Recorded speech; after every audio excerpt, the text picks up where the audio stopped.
Shalom, shalom, shalom. Nous sommes à l'émission Allons en eau profonde. Et le thème de ce jour est ainsi libellé: sur terre, tout est vanité. Sur terre, tout est vanité. Avant de rentrer dans la prédication proprement dite, nous allons écouter un titre. Et ce titre, je sais que ça va me faire moi personnellement du bien. C'est Jésus mon avocat. C'est Jésus seul qui peut nous défendre. C'est Jésus seul qui peut nous justifier.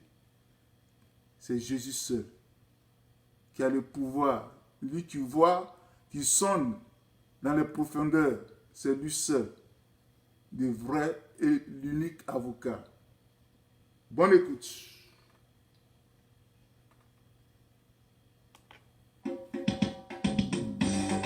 Cette parole est certaine et digne de confiance.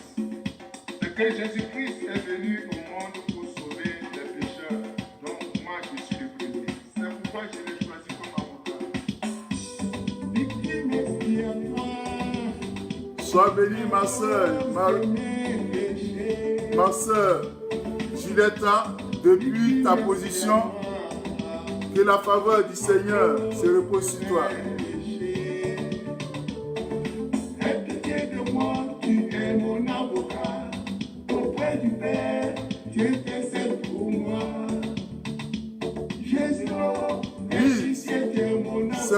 C'est toi mon avocat Jésus. Toi seul peux me défendre.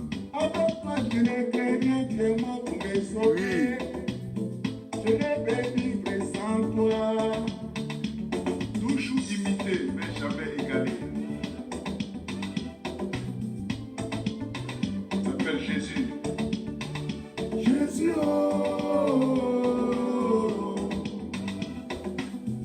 je ne peux vivre sans toi. Jésus,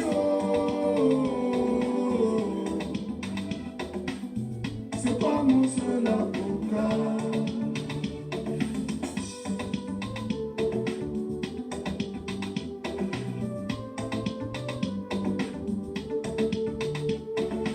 Un innocent s'est sacrifié. Il est venu en victime expiatoire que moi je sois sauvé. Est-ce que moi tu es mon avocat auprès du Père, tu intercèdes pour moi. Jésus, aie pitié de mon avocat auprès du Père, tu intercèdes pour moi.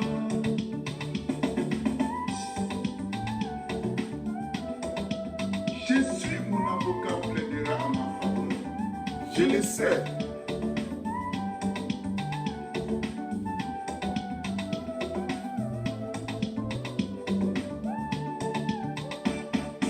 Auprès du Père, qui intercède pour moi. Le procès est déjà gagné. Tu es mon avocat, Jésus le juste.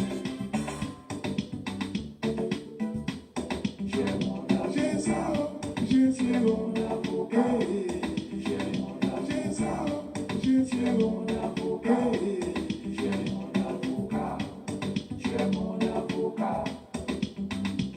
Oui, à Golgotha, tu as tout accompli. À Golgotha, tu as tout accompli. À Golgotha, tu as tout accompli. Par ta mort, tu m'as racheté, Jésus. À Golgotha, tu as tout accompli. Tu m'as affranchi, oui. À Golgotha, tu as tout accompli. Libéré. À Golgotha, tu as tout accompli. Restauré. À Golgotha, tu as tout accompli. Oui, à Golgotha, Jésus-Christ a tout accompli. C'est lui le meilleur avocat. Bien-aimés, nous sommes à l'émission Allons en eau profonde. Vous qui êtes connectés, que la faveur de Dieu se décharge, se repose sur vous. Et vous qui allez prendre ça en différé, que Dieu vous bénisse. Et je sais que ce thème va nous faire du bien. Sur la terre, tout est vanité. Bien-aimés, Oui, on se fatigue pour avoir des gains, pour posséder les choses. Mais ici, c'est le sage Salomon qui te donne cette parole.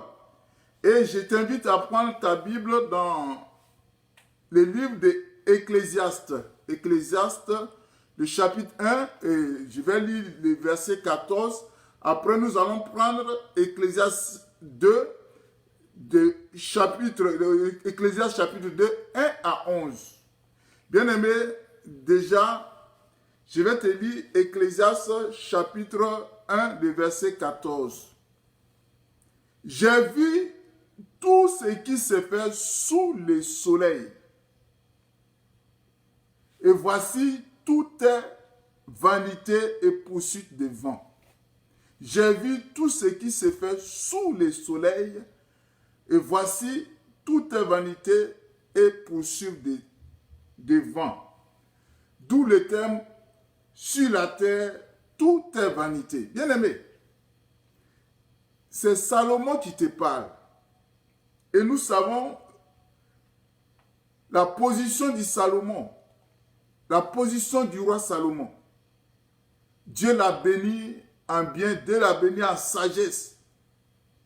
Qu'est-ce que Salomon n'a pas eu? Quelle gaieté Salomon n'a pas eu? Quelle joie Salomon n'a pas eu? Quel amusement Salomon n'a pas fait? Quel bien Salomon n'a pas eu? Mais il a dit, il a vu. Tout cela est vanité. Bien-aimé, pourquoi il dit ça? Nous allons rentrer dans les textes de Ecclésiaste chapitre 2, les 11 premiers versets. Et cette fois-ci, je vais prendre la version parole de vie, qui va beaucoup te faire du bien. Parole de vie, c'est bien détaillé et toi-même tu vas voir. Ecclésiaste 2, à partir du verset 1. Je lis ça en parole de vie. Toi, tu peux lire ça en 10 secondes. Je me suis dit, viens, goûte au plaisir de la vie. Est-ce que tu as compris? Viens, goûte au plaisir de la vie. Découvre le bonheur. Et voici, tout cela non plus n'a pas de sens. Là où il dit qu'il n'y a pas de sens, c'est vanité. Tu vas goûter au plaisir du monde. Bien-aimé, nous savons comment nous goûtons au plaisir du monde. Bien-aimé, tout ça c'est vanité. Tout ça c'est vanité. Bien-aimé, la gaieté est une chose stupide. La gaieté est une chose stupide. Oui. La gaieté, c'est une chose stupide. Et la joie n'apporte rien. Est-ce que tu comprends? La gaieté est une chose stupide et la joie n'apporte rien. Donc, Salomon dit, j'ai décidé de me mettre à boire. Tu as compris? J'ai décidé de me mettre à boire et d'imiter ceux qui manquent de sagesse. Donc, ça veut dire que même si tu bois, c'est que tu manques de sagesse. Quand tu bois, tu es ivre là. On dit, tout en restant quand même maître de lui-même. Je voulais voir si les humains peuvent faire des biens. Je voudrais voir ce que les humains peuvent faire de bien dans ce monde tout le long de leur vie. Voici sa conclusion. J'ai réalisé de grandes choses, vous savez, et il va les citer. J'ai réalisé de grandes choses. Pour moi, j'ai bâti des maisons. Tu as compris? J'ai bâti des maisons. Quelle maison Salomon n'a pas bâti? Il a construit des maisons. Il a construit les immeubles, les étages, les buildings. J'ai planté des vignes. Ça, quand tu plantes des vignes, c'est pour t'égayer en vin, boire du vin. J'ai fait des jardins et des plantations avec toutes sortes d'arbres fruitiers. Bien aimé, il a ça. J'ai construit des citernes pour arroser des jeunes arbres et mes plantations. Pour moi, j'ai acheté des esclaves. Salomon avait des esclaves. Des hommes, des femmes, toutes sortes d'esclaves. J'ai eu beaucoup de serviteurs. J'ai possédé de grands troupeaux de bœufs et aussi de moutons et de chèvres, plus que tous ceux qui ont vécu avant moi à Jérusalem. Il était riche. Salomon était riche. Verset 8. J'ai amassé de l'argent et de l'or. Il était riche en argent, en or. Des trésors des rois et des provinces sous mon pouvoir. Bien-aimé. Des trésors des rois et des provinces sous mon pouvoir. Ça veut dire lui-même il est roi, mais il dominait sur d'autres rois. Des chanteurs, voilà, il aimait danser, il aimait s'égayer.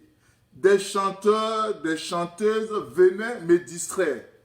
Et c'est celui-là qui a dit vanité de vanité, tout est vanité. J'ai eu ce que les hommes désirent de plus. Un grand nombre de femmes. On a dit, Salomon, il avait 1000 femmes.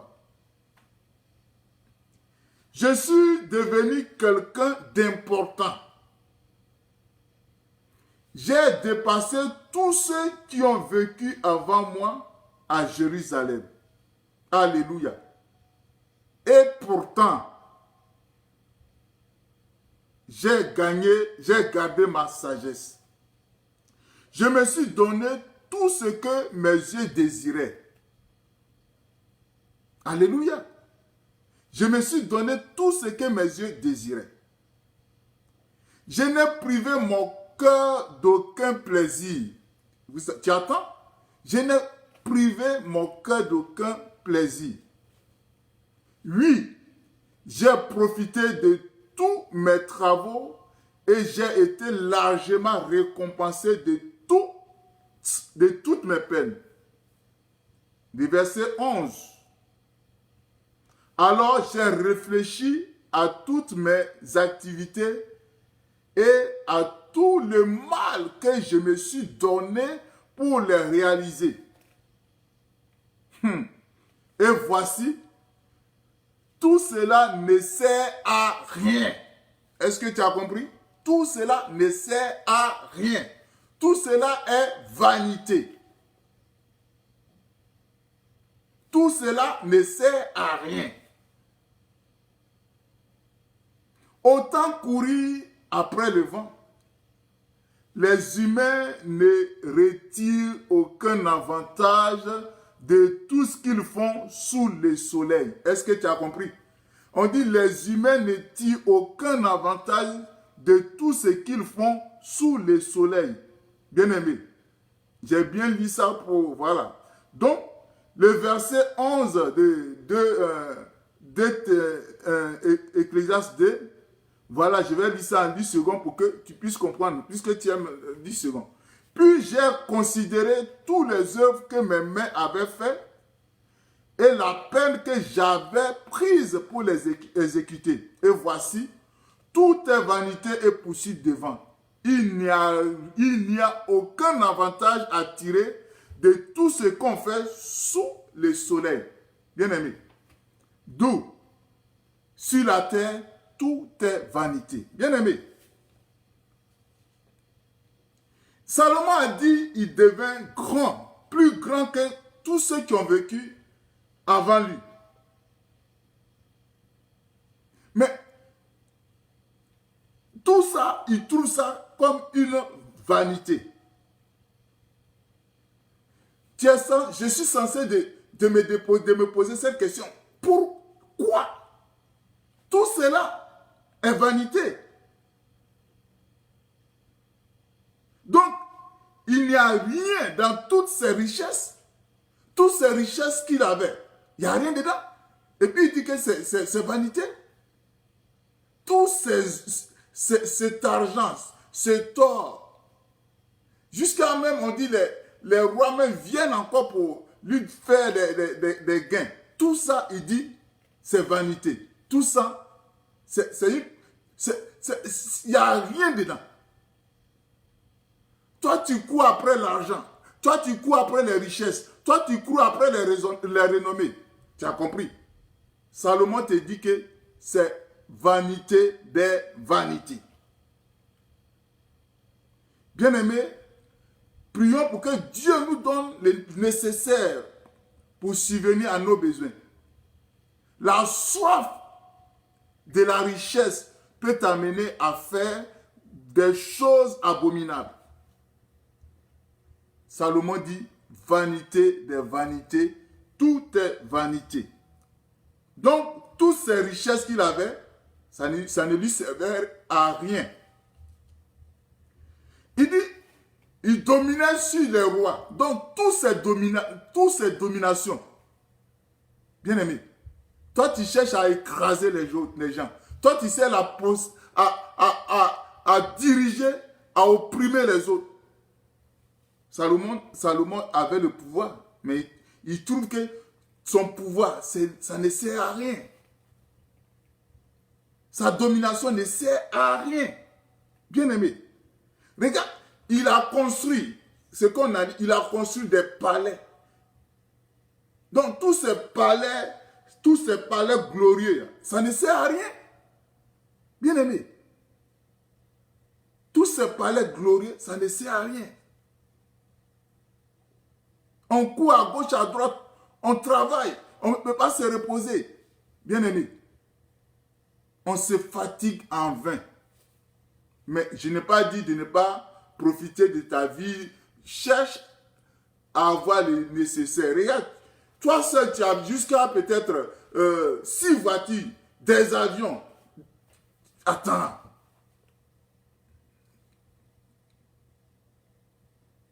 Ça te donne quoi? Salomon a construit plein de maisons.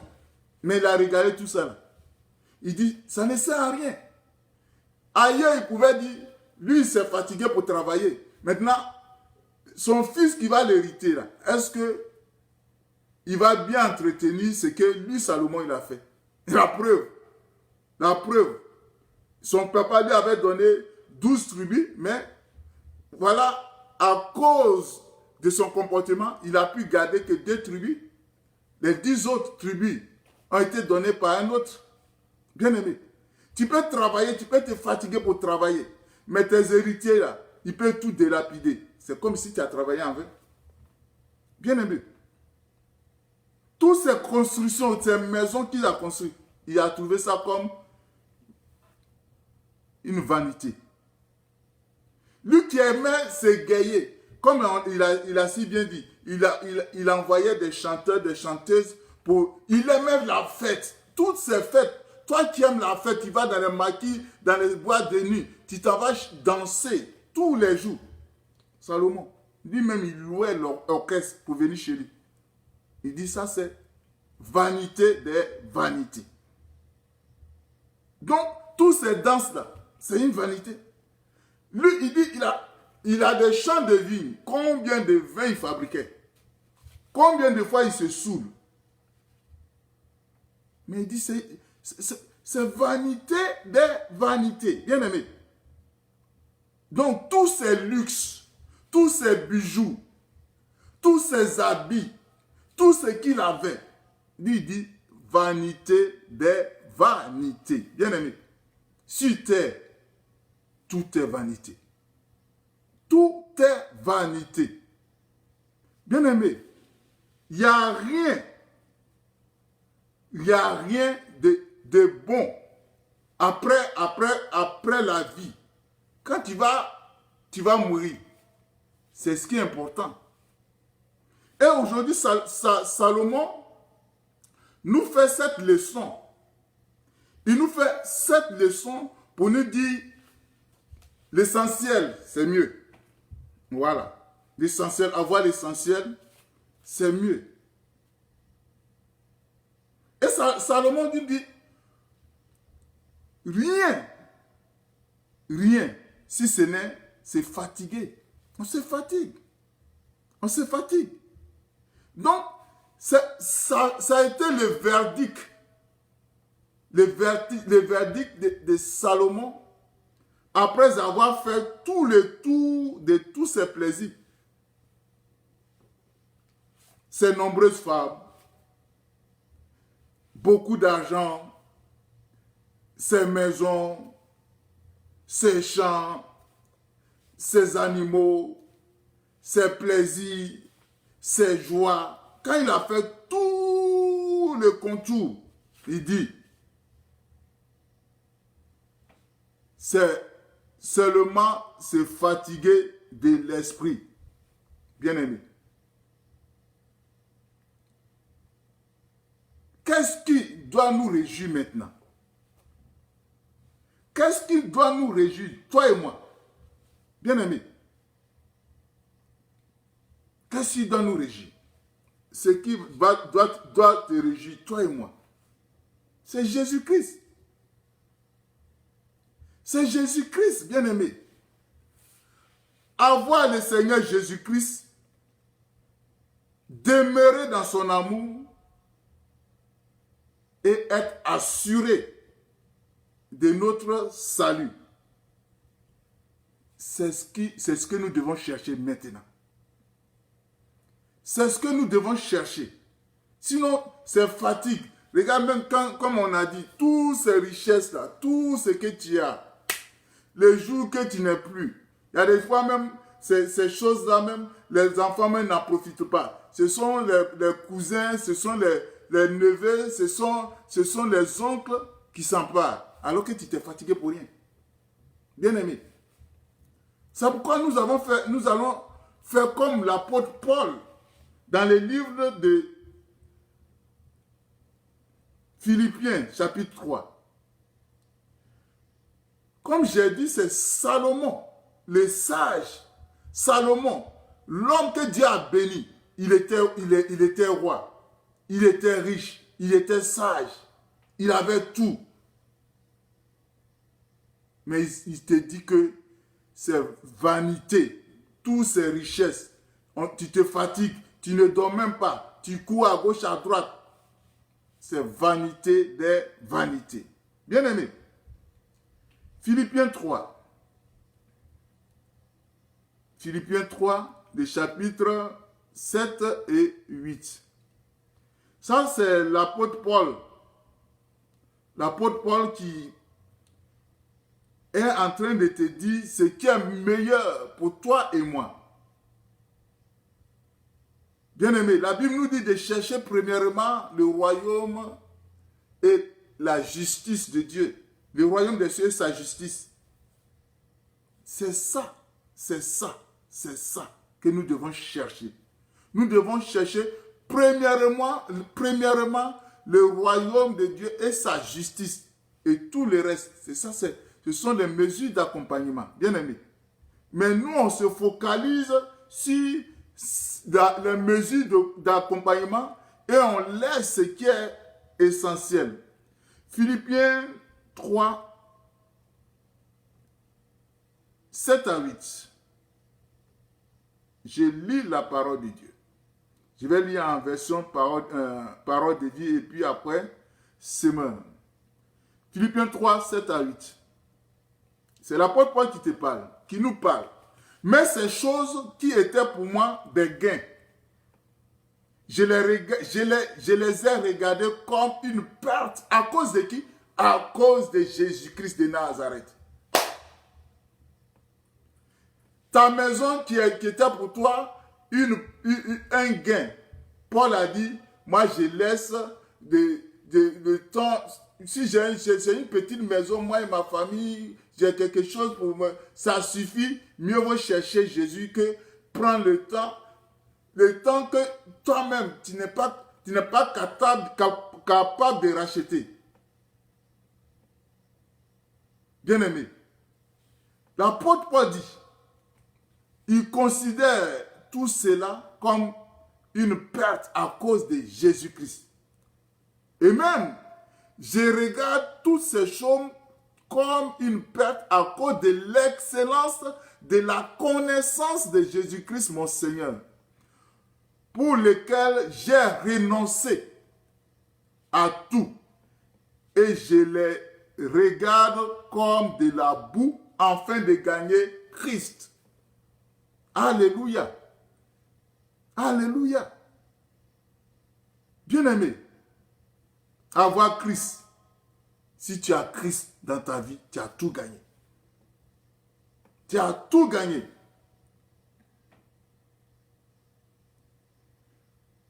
Philippiens chapitre 3, 6 à 7, je lis en version parole de vie.